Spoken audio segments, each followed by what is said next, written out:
अध्याय 12 चांदी और मोती। डंबलडोर कहाँ थे और क्या कर रहे थे? हैरी को अगले कुछ हफ्तों में हेडमास्टर सिर्फ 2 बार ही दिखाई दिए। वे अब खाने के वक्त भी कभी कभार ही नजर आते थे। हैरी को हरमाइनी की बात सही लगी कि वे शायद कई कई दिनों तक स्कूल से बाहर रहते हैं। क्या डंबलडोर उन अतिरिक्त सबकों के बारे में भूल गए थे जो वे हैरी को पढ़ाने वाले थे? डंबलडोर ने कहा था कि इनका भविष्यवाणी से संबंध था। इस बात से हैरी का मनोबल बढ़ा था और उसे राहत मिली थी, लेकिन अब वह थोड़ा उपेक्षित महसूस कर रहा था। अक्टूबर के मध्य में इस टर्म की पहली हॉग्समीड यात्रा हुई। हैरी सोच रहा था कि स्कूल के कठोर सुरक्षा उपायों के कारण शायद अब इस यात्रा को स्थगित कर दिया जाएगा। बहरहाल उसे ये जानकर खुशी हुई कि यात्रा हो रही थी। कुछ घंटों के लिए महल से बाहर जाना हमेशा अच्छा लगता था। हॉग्समीड यात्रा की सुबह हैरी जल्दी ही जाग गया। सुबह तूफानी लग रही थी। उसने नाश्ते तक का समय उच्च स्तरीय कारा निर्माण की पुस्तक को पढ़कर काटा। वह आमतौर पर बिस्तर पर लेटकर नहीं पढ़ता था।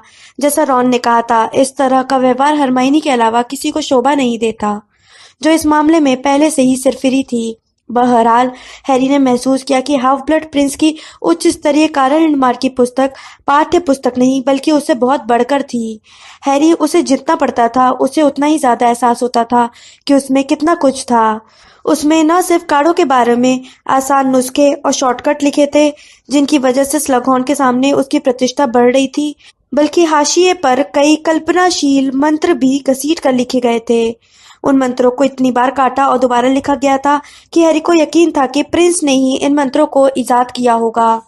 हैरी पहले ही प्रिंस द्वारा इजाद किए गए कुछ मंत्रों को आजमा चुका था। एक मंत्र पैर के नाखून को बहुत ज्यादा तेजी से बढ़ा देता था। उसने इसे गलियारे में क्रैप पर आजमाया था, जिसके बहुत मनोरंजक परिणाम मिले थे।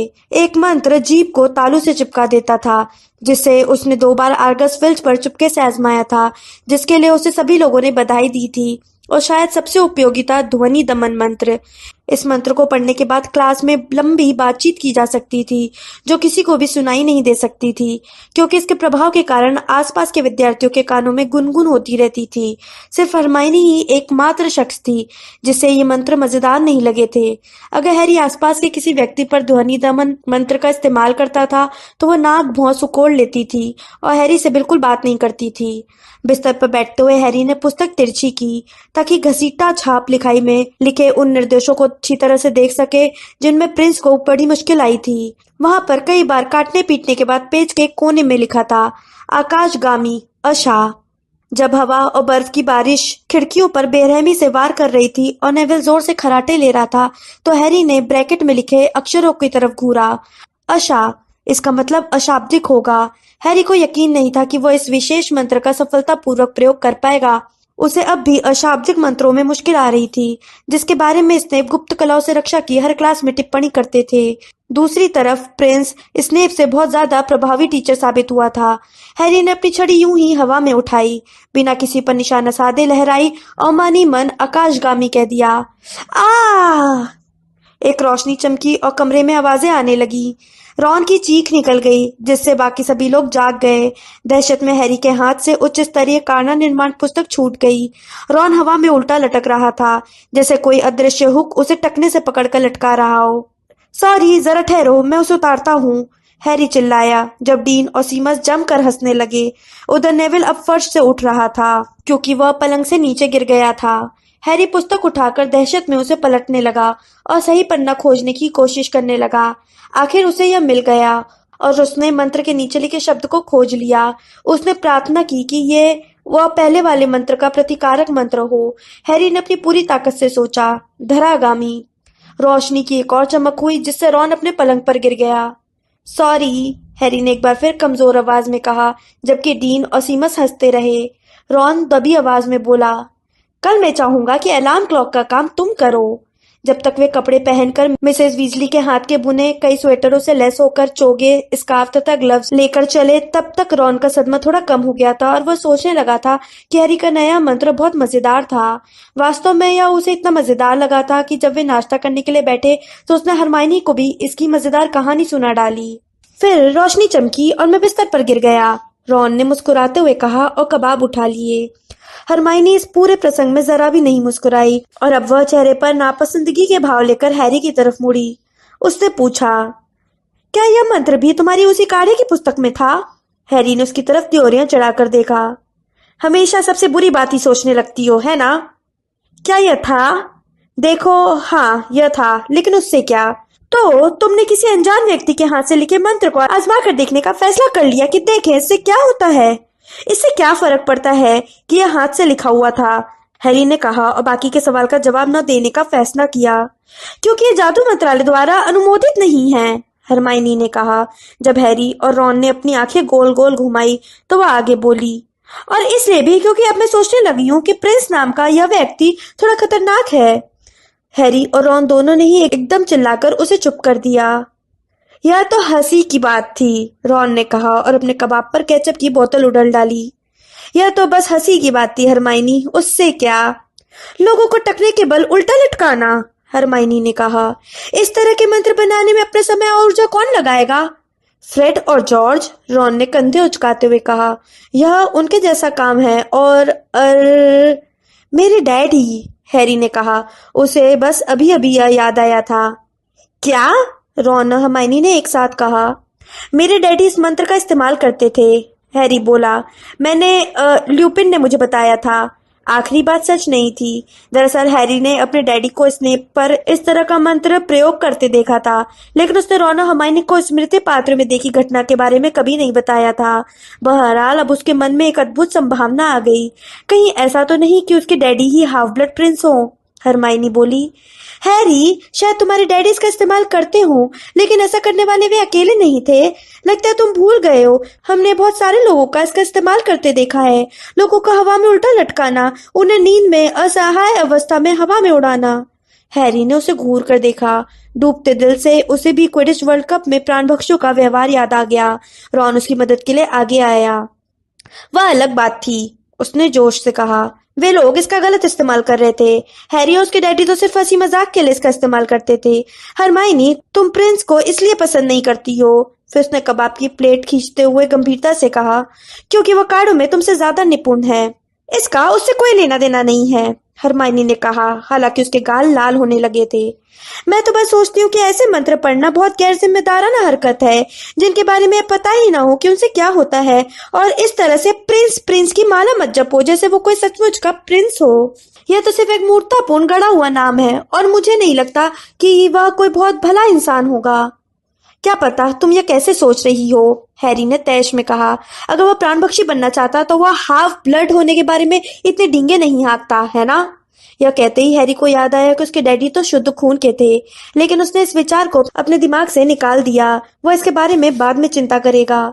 हरमाइनी ने वही राग अलापते हुए कहा। सभी प्राणभक्षी शुद्ध खून के नहीं हो सकते। दुनिया में शुद्ध खून वाले जादूगर ज्यादा नहीं बचे हैं। मेरा अनुमान है कि उनमें से ज्यादातर हाफ ब्लड है, जो शुद्ध खून होने वाले का नाटक करते हैं। वे सिर्फ मगलू परिवार में पैदा होने वाले लोगों से नफरत करते हैं। वे तुम्हें और रॉन को खुशी से अपने दल में शामिल कर सकते हैं। रॉन गुस्से से बोला। वे मुझे किसी कीमत पर प्राणभक्षी नहीं बनाएंगे। जिस कबाब के टुकड़े को उसने हरमाइनी की तरफ लहराया था, वो उसके कांटों से उड़कर अर्नी मैकमिलन के सिर से जा टकराया। मेरा पूरा परिवार खून का गद्दार है। प्राणभक्षियों के लिए ये उतना ही बुरा है जितना कि मगलू परिवार में पैदा होना है, और वे मुझे अपने दल में बड़े शौक से शामिल कर लेंगे, हैरी ने व्यंग से कहा। हम जिगरी दोस्त बन जाएंगे बशर्ते वो मेरी जान लेने की कोशिश न करे। इस पर रॉन हंसने लगा। हरमाइनी भी हल्के से मुस्कुराई। तभी जीनी के आने की बातों से सिलसिला टूट गया। सुनो हैरी, मुझे तुम्हें यह देना है। यह एक चंपत्र था जिसके ऊपर जानी पहचानी पतली तिरछी लिखाई में हैरी का नाम लिखा था। धन्यवाद जिनी, यह डंबलडोर के अगले अतिरिक्त सबक के बारे में होगा।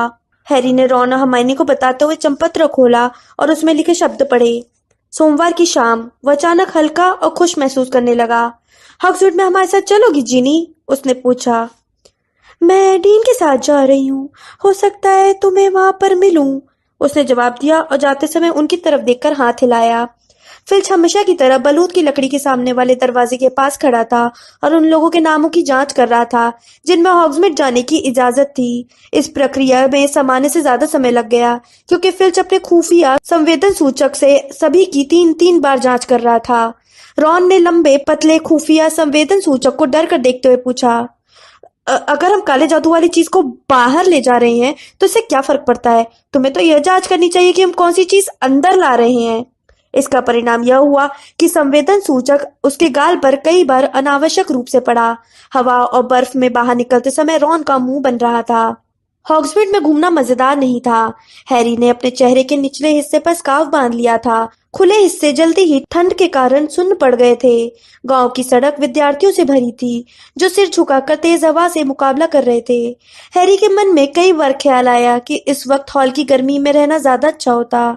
जब वे आखिरकार हॉग्समीड पहुंचे और उन्होंने जोको की जोक शॉप पर ताला लगा देखा, तो हैरी को यकीन हो गया कि यह यात्रा मजेदार नहीं हो सकती। रॉन ने मोटे ग्लव्स वाले हाथ से हनी ड्यूक्स की तरफ इशारा किया, जो सौभाग्य से खुली थी। हैरी और हरमाइनी उसके पीछे पीछे भीड़ भरी दुकान में पहुंच गए। जब वे टॉफी की खुशबू वाली गर्म हवा में बैठे तो रॉन कांपते हुए बोला, भगवान का शुक्र है हम पूरी दोपहर यहीं रुकते हैं।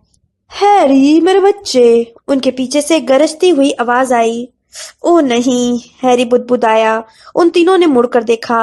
वहां प्रोफेसर स्लगहॉर्न खड़े थे, जो फर का विशाल हैट और फर के कॉलर वाला ओवरकोट पहने थे। उनके हाथ में पाइनएप्पल टॉफियों का एक बड़ा बक्सा था और उन्होंने दुकान का एक चौथाई हिस्सा घेर रखा था। हैरी, तुम अब तक मेरी 3 पार्टियों में नहीं आए हो, स्लगहॉर्न ने प्यार से उसके सीने में उंगली घुसाते हुए कहा। यह नहीं चलेगा मेरे बच्चे, मैं ठान चुका हूँ कि तुम्हें बुला कर ही मानूंगा। मिस ग्रेंजर को वहां आना बहुत अच्छा लगता है ना? हाँ, हरमाइनी ने असहायता से कहा। वे सचमुच? स्लगहॉर्न ने पूछा। तुम मेरे पार्टियों में क्यों नहीं आते हो हैरी? हैरी बोला, सर उस समय मेरी क्विडिच की प्रैक्टिस थी। सच तो यह था कि जब स्लगहॉर्न उसे बैगनी रिबन में लिपटा आमंत्रण पत्र भेजते थे तो हैरी जानबूझकर उसी समय प्रैक्टिस रख देता था। इस रणनीति से यह फायदा भी होता था कि रॉन उपेक्षित महसूस नहीं करता था। आमतौर पर वे जिनी के साथ मिलकर इस बात पर हंसी मजाक करते थे कि हरमाइनी मैकलेगन और जेबिनी के साथ कमरे में बंद होगी। देखो, तुम इतनी कड़ी मेहनत कर रहे हो, इसके बाद तो मुझे तुम्हारा पहला मैच जीतने की उम्मीद है, स्लगहॉर्न ने कहा। लेकिन थोड़ी सी मौज मस्ती से आज तक किसी का कोई नुकसान नहीं हुआ है। अब देखो, इस तरह के मौसम में तुम सोमवार की रात को तो प्रैक्टिस नहीं कर सकते। मैं नहीं आ सकता प्रोफेसर, मेरी उस शाम को प्रोफेसर डम्बलडोर से अपॉइंटमेंट है। एक बार फिर बदकिस्मती, स्लगहॉर्न नाटकीय अंदाज में चिल्लाए। ओह अच्छा ठीक है हैरी, लेकिन तुम मुझसे हमेशा नहीं बच सकते, कभी ना कभी तो मेरी पकड़ में आ जाओगे। फिर वे शाही ढंग से हाथ लहराकर दुकान से बाहर की तरफ चल दिए। उन्होंने रॉन को इस तरह नजरअंदाज कर दिया जैसे वो कॉकरोच टॉफी का डब्बा हो। मुझे यकीन नहीं हो रहा है कि तुम एक और पार्टी से बच निकले हो, हरमाइनी ने अपना सिर हिलाते हुए कहा। वे इतनी बुरी भी नहीं होती हैं, तुम जानते हो कई बार तो वे मजेदार होती हैं। लेकिन तभी उसने रॉन के चेहरे का भाव देखा। ओह देखो, यहाँ पर बेहतरीन शर्करा कलमें भी हैं, ये घंटों तक चलती हैं। हैरी को इस बात की खुशी हुई कि हरमाइनी ने विषय बदल दिया था। उन्होंने एक बहुत बड़ी शर्करा कलम में सामान्य से ज्यादा रुचि ली, लेकिन इसके बावजूद रॉन की उदासी कम नहीं हुई। जब हरमाइनी ने उससे पूछा कि वह कहाँ चलना चाहता है तो उसने बस कंधे उचका दिए। हैरी बोला, चलो 3 ब्रूमस्टिक चलते हैं, वह थोड़ा गर्म माहौल होगा। वे अपने चेहरे पर स्कार्फ ढककर मिठाई की दुकान से बाहर निकल गए। हनी ड्यूक्स के गर्म माहौल के बाद बाहर की ठंडी हवा उनके चेहरे पर चाबुक की तरह पड़ रही थी। सड़क पर ज्यादातर भीड़ नहीं थी, कोई भी बातचीत करने के लिए रुक नहीं रहा था। सभी तेजी से अपने गंतव्य स्थल की तरफ जा रहे थे। सिर्फ 2 लोग ही इसका अपवाद थे, जो थोड़े आगे 3 ब्रूमस्टिक के ठीक बाहर खड़े थे। उनमें से एक बहुत लंबा और दुबला पतला था। हैरी ने अपने पानी नहाए चश्मे से उन्हें देखा। वह उस बारमैन को पहचान गया जो हॉग्समीड के दूसरे शराब खाने हॉग्सहेड में काम करता था। जब हैरी, रॉन और हरमाइनी उनके पास पहुंचे तो बारमैन ने अपना चोगा अपने गले पर कसकर खींचा और दूर चल दिया। नाटा आदमी अपने हाथ में थामी किसी चीज को ठीक से पकड़ने की कोशिश कर रहा था। उसके बिल्कुल करीब पहुंचने के बाद ही हैरी को यह एहसास हुआ कि वह कौन था। मंटगस, लंबे उलझे बालों वाला आदमी उछल पड़ा और उसके हाथ से एक पुराना सूटकेस गिरकर खुल गया। उसमें से बहुत सारा सामान बिखर गया, जिससे किसी भी अटाले की दुकान की खिड़की सजाई जा सकती थी। ओह हेलो हैरी, बंडेगस फ्लेचर ने हवाई अंदाज का असफल नाटक करते हुए कहा। देखो, मेरे कारण रखने की जरूरत नहीं है। फिर वह जमीन पर बैठकर सूटकेस से फैले सामान को जल्दी जल्दी बटोरने लगा। उसे देखकर लग रहा था जैसे उसे जाने की बहुत जल्दी थी। बंडगस को जमीन से गंदी दिखने वाली चीजें उठाते देखकर हैरी ने पूछा, क्या तुम ये सामान बेच रहे हो? क्या करूं, रोजी रोटी तो चलानी ही पड़ेगी, मंटगस ने कहा। वह मुझे दे दो। रॉन ने झुककर चांदी की कोई चीज उठा ली थी। जरा रुको, रॉन धीरे से बोला, यह तो जानी पहचानी लगती है। धन्यवाद, मंडगस ने कहा और उसने रॉन के हाथ से प्याले लेकर उसे सूटकेस में भर लिया। अच्छा, तो फिर मिलते हैं। आउच! लेकिन तब तक हैरी ने मंडगस का गला पकड़कर उसे थ्री ब्रूम स्टिक की दीवार से टिका दिया था। उसे एक हाथ से पकड़कर उसने दूसरे हाथ से छड़ी निकाल ली। हैरी! हरमाइनी चीखी। तुमने वो सारा सामान सीरियस के घर से चुराया? हैरी ने कहा, जिसकी नाक अब मंडगस की नाक के इतनी पास थी कि उसे पुरानी तंबाकू और शराब की बदबू आ रही थी। उस पर ब्लैक खानदान की मोहर लगी है। मैं नहीं, क्या? मंडगस ने हाँफते हुए कहा, जिसका चेहरा थोड़ा बैगनी हो रहा था। हैरी ने घुर्राते हुए पूछा, तुमने क्या किया? जिस रात को वो मरा उसी रात को घर में घुसकर उसका सारा सामान उड़ा लिया? मैं नहीं। मुझे सामान दे दो। जब मंडगस का चेहरा नीला पड़ने लगा तो हरमाइनी चीखी, हैरी, उसे छोड़ दो। एक धमाका हुआ और हैरी के हाथ मंडगस की गर्दन से दूर छिटक गए। हाफते और थूक उड़ाते मंडगस ने अपना गिरा हुआ सूटकेस उठाया और फिर खट से वह अंतर्ध्यान हो गया। हैरी ने गाली दी और मुड़कर देखा कि मंडगस कहाँ गया। वापस आओ, चोर कहीं के। कोई फायदा नहीं है हैरी। टोंक जाने कहाँ से वहां आ गई थी। उसके चूहे जैसे बाल बर्फ के कारण गीले थे। मंडगस अब तक शायद लंदन में होगा। चिल्लाने का कोई मतलब नहीं है। उसने सीरियस का सामान चुराया। उसने चोरी की। हाँ, लेकिन फिर भी, टोंक्स ने कहा, जो इस जानकारी से जरा भी विचलित नहीं दिख रही थी। तुम्हें ठंड से दूर रहना चाहिए। वह उन्हें थ्री ब्रूम स्टिक के दरवाजे के अंदर जाते हुए देखती रही। अंदर पहुंचकर हैरी गुस्से से बोला, वह सीरियस का सामान चुरा रहा था। मैं जानती हूँ हैरी, लेकिन मेहरबानी करके चिल्ला चोट मत करो। लोग तुम्हें घूर रहे हैं। हरमाइनी ने फुसफुसा कर कहा, तुम जाकर बैठ जाओ, मैं तुम्हारे लिए ड्रिंक्स ले आती हूँ। जब हरमाइनी कुछ मिनट बाद उनकी टेबल पर बटर बियर की 3 बोतल लेकर लौटी, तब भी हैरी बिफर रहा था। क्या माया पंछी के समूह के लोग मंडगस को काबू में नहीं रख सकते हैं? हैरी ने आवेशपूर्ण फुसफुसाहट में पूछा, क्या वे लोग उसे सामान चुराने से रोक नहीं सकते? श्श! हरमाइनी ने हताशा से कहा और चारों तरफ देखा कि कहीं कोई सुन तो नहीं रहा है। 2 जादूगर पास ही खड़े थे और हैरी को बड़ी दिलचस्पी से देख रहे थे। जेबिनी भी पास में ही एक खंबे से टिका हुआ था। हैरी, अगर मैं होती तो मुझे भी गुस्सा आता। मैं जानती हूँ कि वो तुम्हारा सामान चुरा रहा है। हैरी के गले में बटर बियर अटक गई। वह तो भूल ही गया था कि वो 12 नंबर ग्रिमॉल्ड चौक का मालिक था। हाँ, वो मेरा सामान था, उसने कहा। इसलिए कोई आश्चर्य नहीं है कि वो मुझे देखकर खुश नहीं हुआ था। ठीक है, मैं डंबलडोर को सारी बात बता दूंगा कि क्या चल रहा है। मंडगस सिर्फ उन्हीं से डरता है। यह अच्छा रहेगा, हरमाइनी फुसफुसाकर बोली, और वह इस बात पर खुश थी कि हैरी शांत हो गया था। रॉन, तुम किसे घूर रहे हो? यूं ही, रॉन ने कहा और जल्दी से बार से दूर देखने लगा।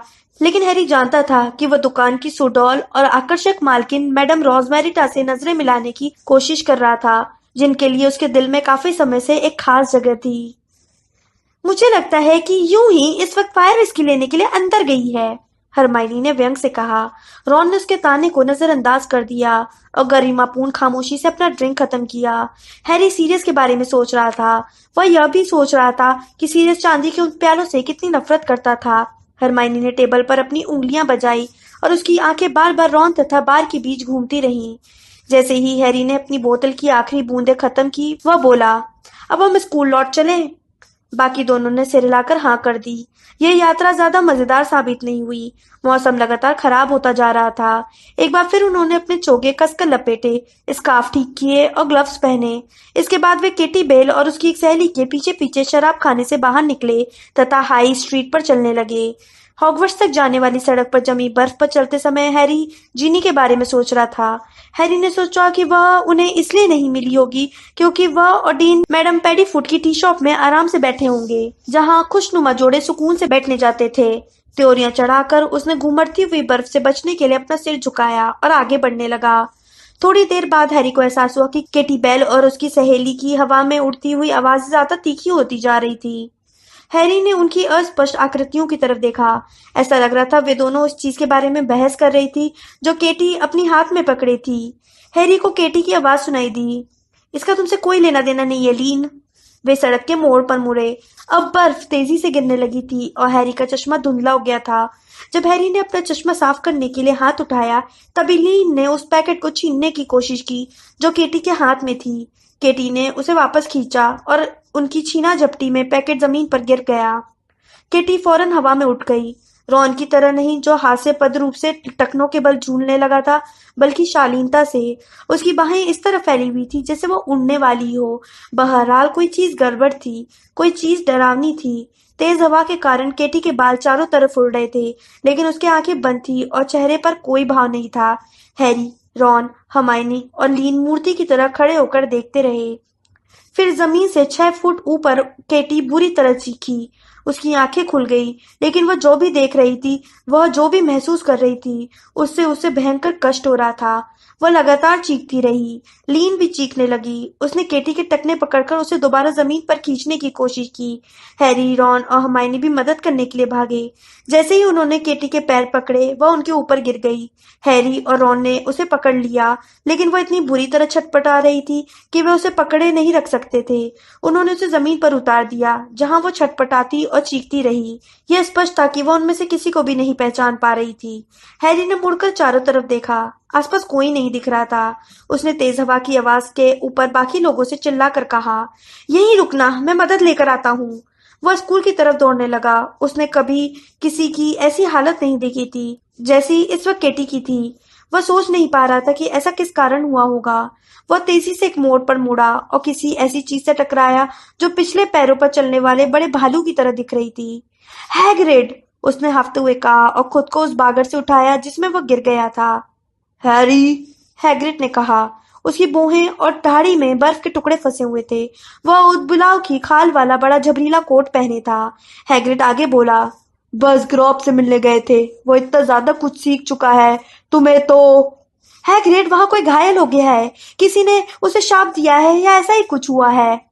क्या? हैग्रिड गरजती हुई हवा के ऊपर हैरी की आवाज सुनने के लिए नीचे झुका। किसी को शाप दिया गया है, हैरी गरजा। शाप? किसे? रॉन को? हरमाइनी को? नहीं, उन्हें नहीं, केटी बेल को। इस तरफ। वे दोनों एक साथ सड़क पर दौड़ने लगे। उन्हें केटी के पास पहुंचने में ज्यादा समय नहीं लगा, जो अब भी जमीन पर पड़ी पड़ी छटपटा और चीख रही थी। रॉन, हरमाइनी और लीन उसे शांत करने की कोशिश कर रहे थे। पीछे हटो, हैग्रिड चिल्लाया। हमें देखने दो। उसे कुछ हो गया है, लीन सुबकती हुई बोली। मैं नहीं जानती कि क्या। हैग्रिड ने एक पल के लिए केटी को घूर कर देखा। फिर बिना कुछ कहे वह नीचे झुका और उसे अपनी बाहों में उठाकर महल की तरफ भागने लगा। कुछ ही सेकंड में केटी की तेज चीखें सुनाई देना बंद हो गई। अब सिर्फ हवा के गरजने की आवाज ही सुनाई दे रही थी। हरमाइनी जल्दी से केटी की रुआसी सहेली के पास गई और उसकी कमर में हाथ डाल दिया। तुम्हारा नाम लीन है ना? लड़की ने सिर हिला दिया। या अचानक हुआ, या वह वह पैकेट फटने से हुआ था, लीन सुबकते हुए बोली।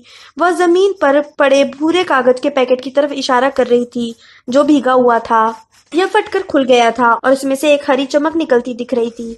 रॉन ने नीचे झुककर हाथ बढ़ाया, लेकिन हैरी ने उसका हाथ पकड़कर पीछे खींच लिया। उसे छूना मत।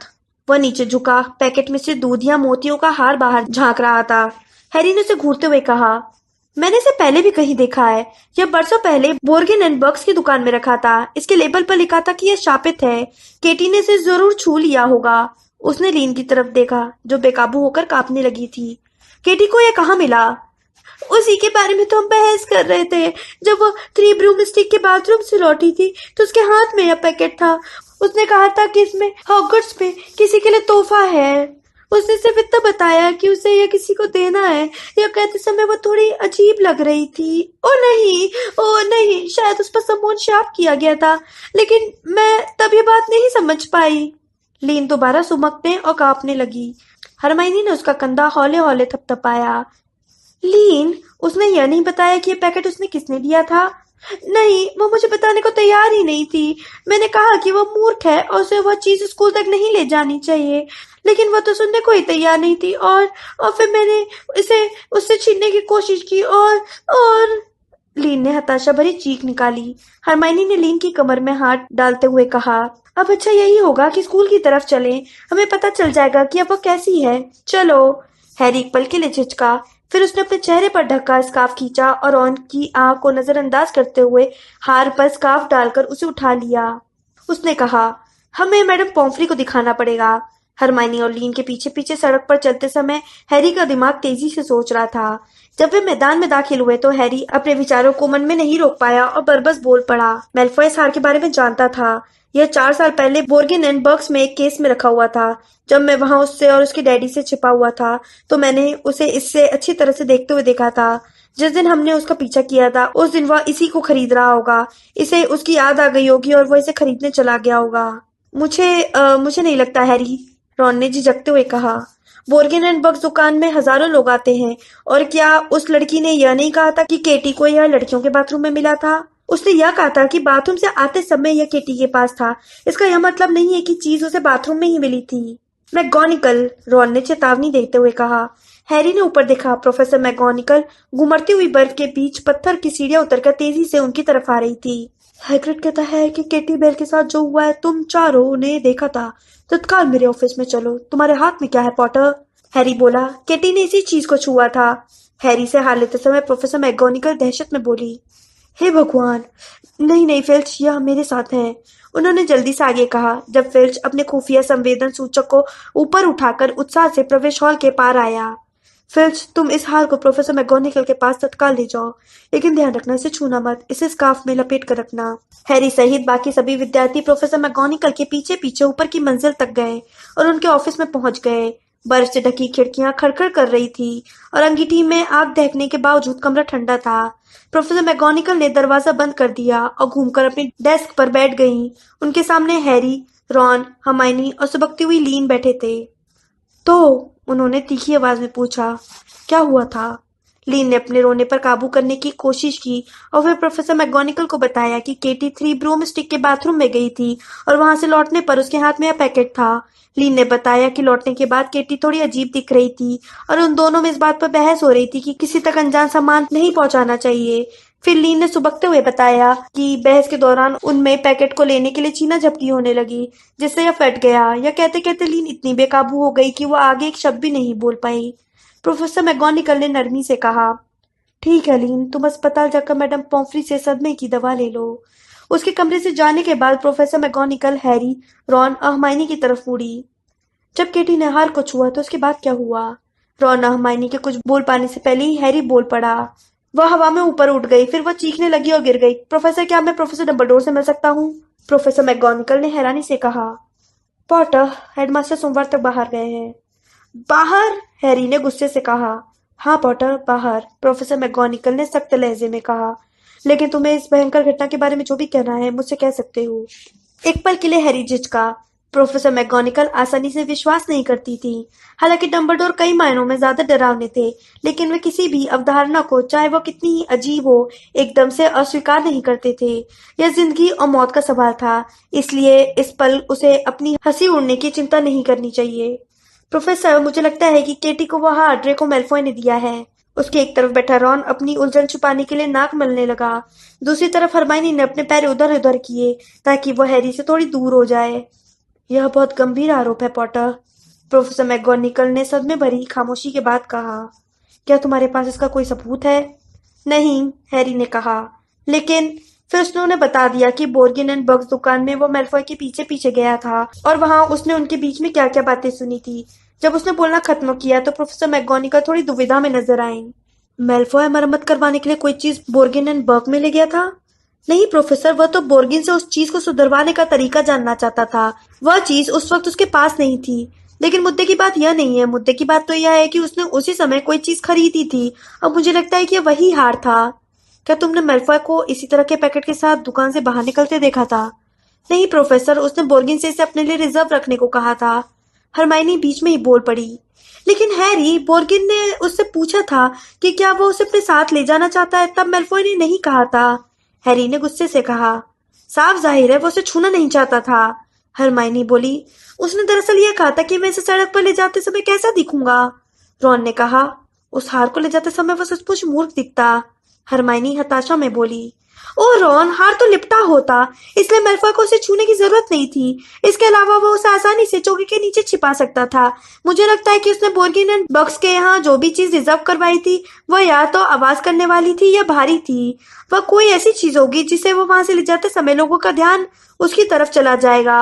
और वैसे भी उसने हैरी के बीच में बोलने से पहले ही तेजी से आगे कहा, क्या तुम्हें याद नहीं है मैंने बोर्गिन से उस हार के बारे में पूछा था? जब मैं ये पता लगाने गई थी कि मेलफॉय ने उससे कौन सी चीज रिजर्व रखवाई थी, तो मैंने इस हार को वहां रखा देखा था। बोर्गिन ने मुझे इसकी कीमत बता दी थी। उसने यह नहीं कहा था कि यह बिक चुका है। देखो, वह तुम्हारी असलियत समझ चुका था। वह 5 सेकंड में ही तुम्हारे इरादे भांप चुका था कि तुम दुकान में क्यों गई थी। जाहिर है वह तुम्हें कुछ नहीं बताने वाला था। वैसे भी मेलफॉय इसे बाद में भी मंगवा तो सकता ही था। जब हरमाइनी ने आवेश में आवाज देने के लिए अपना मुंह खोला, तो प्रोफेसर मैगोनिकल बोली, बहुत हो गया पॉटर, तुमने अच्छा किया जो मुझे बता दिया। लेकिन हम मिस्टर मेलफॉय की तरफ शक की उंगली सिर्फ इसलिए नहीं उठा सकते क्योंकि वो उस दुकान में गया था जहां से यह हार खरीदा जा सकता था। यह तो सैकड़ों लोगों के बारे में कहा जा सकता है। यही तो मैंने भी कहा था, रॉन बुदबुदाया। और वैसे भी हमने इस साल सुरक्षा इंतजाम कड़े कर दिए हैं। मुझे नहीं लगता कि हमारी जानकारी के बिना हार इस स्कूल में आ सकता था। लेकिन, और इससे भी बड़ी बात यह है, प्रोफेसर मैगोनिकल ने निर्णायक आवाज में कहा, कि मेलफॉय आज हॉग्समीड गया ही नहीं था। हैरी ने आंखें और मुंह फाड़ कर उनकी तरफ देखा। आप ये बात कैसे जानती है प्रोफेसर? क्योंकि वो मेरे साथ सजा काट रहा था। उसने लगातार 2 दिन से रूपांतरण का होमवर्क नहीं किया था, इसलिए उस पर शक करने की कोई जरूरत नहीं है। पॉटर, अपना शक मुझे बताने के लिए धन्यवाद। उन्होंने उन लोगों के पास से निकलते हुए कहा, अब मुझे किटी बेल को देखने के लिए अस्पताल जाना है। तुम सभी का दिन अच्छा गुजरे।